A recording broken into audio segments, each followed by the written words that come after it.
Voici la 5e génération d'Ibiza, la citadine de Seat. Le design évolue sensiblement en reprenant les arêtes typiques des Leon ou AT4, tandis qu'on reconnaît l'Ibiza de l'arrière. La nouvelle génération perd un peu plus d'1 cm en longueur par rapport à sa devancière, mais gagne presque 9 cm en largeur et autant en empattement, c'est beaucoup. La nouvelle Ibiza ne sera proposée qu'en 5 portes, les déclinaisons coupées et break ne sont plus au programme.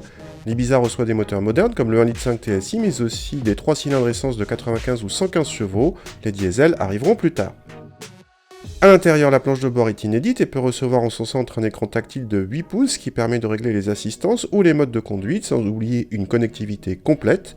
La finition Excellence est la seule à proposer un insert décoratif de couleur qui égaye l'habitacle. Les plastiques sont durs mais la qualité perçue est en progrès. À l'arrière, l'habitabilité est en nette hausse et 2 adultes sont bien installés, cette Ibiza devient l'une des plus habitables de la catégorie. Idem pour le coffre, généreux et qui profite en plus d'un plancher modulable en hauteur. Contact et le 3 cylindres fait entendre sa sonorité typique, mais rien de bien méchant. Il reprend correctement à 1500 tours, mais ne montre pas toute sa vigueur avant 2000 tours. Il monte ensuite facilement sans s'essouffler à 6000 tours et octroie des relances largement suffisantes, y compris sur autoroute. Les 115 chevaux rendent sa citadine tout à fait polyvalente. Côté châssis, notre modèle, avec les roues de 17 pouces, s'est montré un peu ferme, mais en parvenant à éviter les percussions, préservait un confort correct.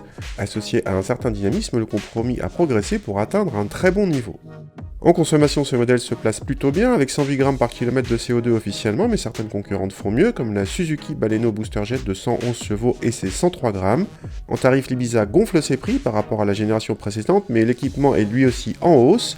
L'entrée de gamme débute ainsi à 13 860 € et notre modèle d'essai bien équipé atteint 19 300 €.